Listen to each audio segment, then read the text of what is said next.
Yeah, yeah, you know the name, right?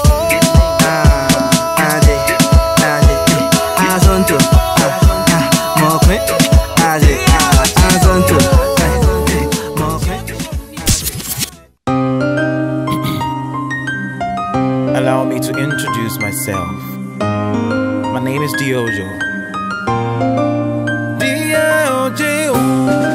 Diojo is a singer, Diojo is a songwriter, Diojo is an actor, and Diojo is life.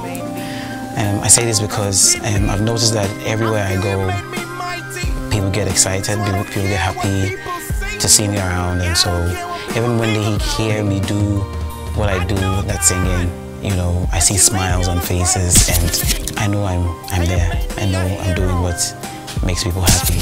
Got a beautiful tomorrow. When I lay my head on my pillow, I hear a voice inside. You're a hero. I hear it echo, echo. I see tomorrow, tomorrow. When I met him and he started singing, then he told me he went to Motown. I was like, are you that Diojo? The Diojo I hear about on Plenty? And he was like, yeah. All I'm trying to say, which I'm talking about Plenty, is that this guy is so talented that 3 generations of Motown has actually heard about him. And he came to the studio, started singing, and since then he's been an amazing influence to my career and everything. I'm a hero. I'm a hero.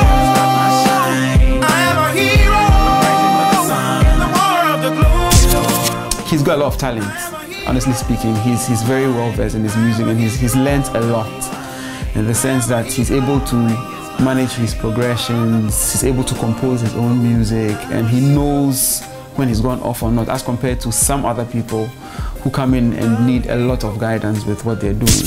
With the kind of music he's doing and the way he's approaching his music career, I think he can go places. He'll be the only stumbling block in his own musical career, in as much as the music industry is becoming quite tough. So Diojo can go as far as he wants to. I've been working with Diojo for a long time. He is solid, he's on point. I've done a couple of productions with him. I don't know if you've listened to Diojo on a 5-5 song. I mean, almost everybody thought it wasn't Diojo. It wasn't even a Ghanaian singing the song. I've worked with him, I know who I'm talking about. He is solid, he's on point. Just watch out for him. There's a lot he has for us. I noticed I had to do music professionally when I was in Achimota school. But if I should date it back to my childhood, I remember there were times when my class teacher would make me lead the rhymes and poetry, you know, recitals in class. And she used to say I had a beautiful voice, but then I didn't understand what it meant to have a beautiful voice. And it was when I was growing up that I actually noticed what it meant to have a good voice and a nice voice. So when I go to Achimota school, I was actually made to join the school choir. And if it was coming from nobody but Ken Kafui, then you should know that he knew what he was talking about. So I found myself embracing music seriously when I was in Achimota school. For me, when I met him, he was one of Ghana's, and he's still one of Ghana's finest singers. Nothing about him got me crazy than his voice and the way he sings, his kind of music he writes, and the kind of behavior that he had. I remember when he was in a duet with one Mr. M, everybody was saying it, that the voice that has been missing in the music industry is within him. I told him that one day it will surely come to pass.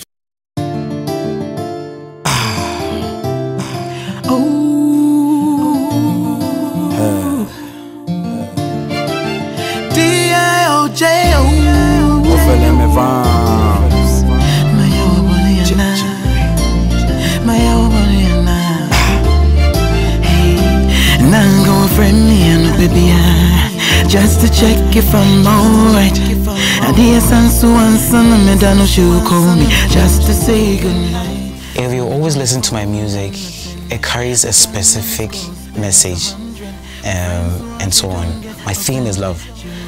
And so I want to treat love like the way it should be treated. I want to talk about love in a way that people will get answers to questions they want to ask about love and relationships.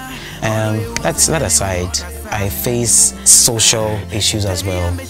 You know, what is going on in our social sector, which needs to be addressed, I turn it into music. And I know since music is a tool, you know, of communication, whoever will sit down to listen to my music would have a message at the end of the music, and it will carry, the person will just carry it through, even not a day, through life, because anytime you listen to it, you're getting some message from it. So like I'm saying, my message, even though it's love-bound, you know, has a social appeal as well.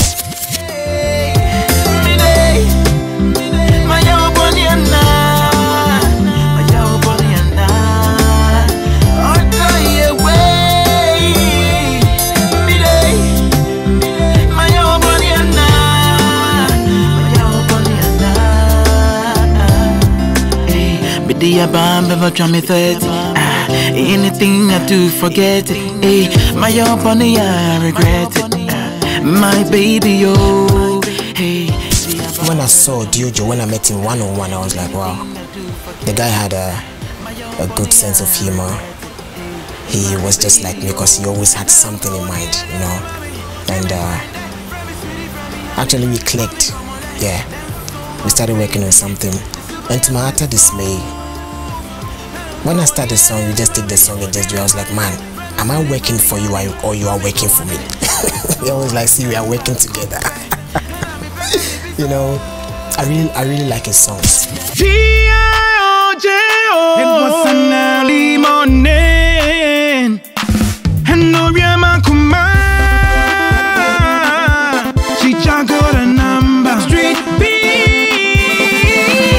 Even though I met a lot of different women in my life, but I confess she's got natural beauty, one that keeps me alive. Minkumi froni, shining phony, the way she does my when I kumi, my baby, go back with me, Shabasi Mujiran in an intomi. Orukumi, Merabi Orukumi, Orukumi, now the Odorikumi, Orukumi, Merabi Orukumi, now the our very kumi. And I want your number.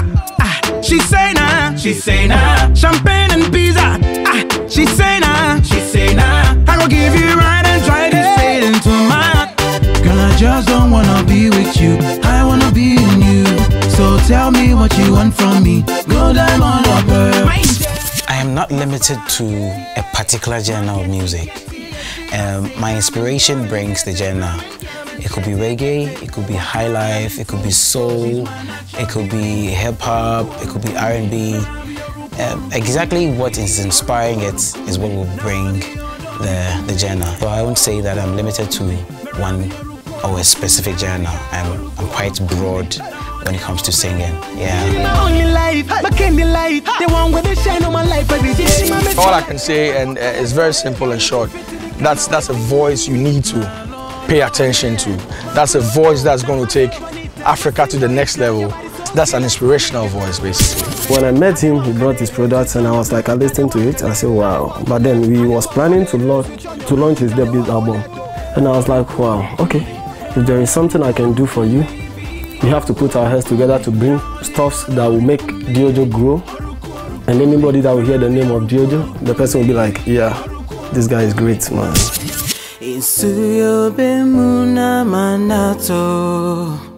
Niebeka wetre awonkwa mitokete swami ntuminei wohwa jinjin are honkwa. When I want to talk about music, I get emotional because it's what puts me together, it's what makes me going and coming, it's what actually makes me want to live for another day. And so I'm not surprised that I hear people say I can sing, and I'm not surprised I actually feel what I sing when I sing it, because I know that it's just not a joke. It's a calling on my path, and I'm towing it right. In about 10 years to come, Diojo is going to be one of Africa's greatest musicians. And also, I would say songwriter because he writes. Ghana will experience one huge superstar who will come and take over the airwaves. His music will grow faster than every other artist that you can think about. I mean, he sings, and his voice, I keep saying it, the voice is the magic. nothing more, nothing less is the voice. I mean, we've sung in TV Africa studios, and we get free time to go and shop in the supermarkets.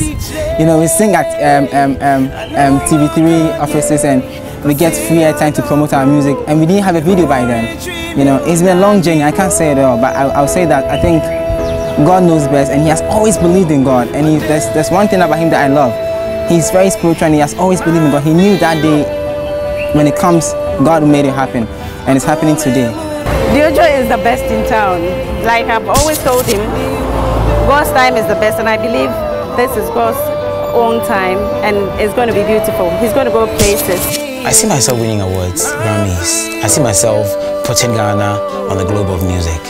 I see myself spelling out the name Diojo, and as a household name, and people want to live up to my examples. I see myself actually being that inspiration that somebody somewhere needed to, you know, walk his line of music.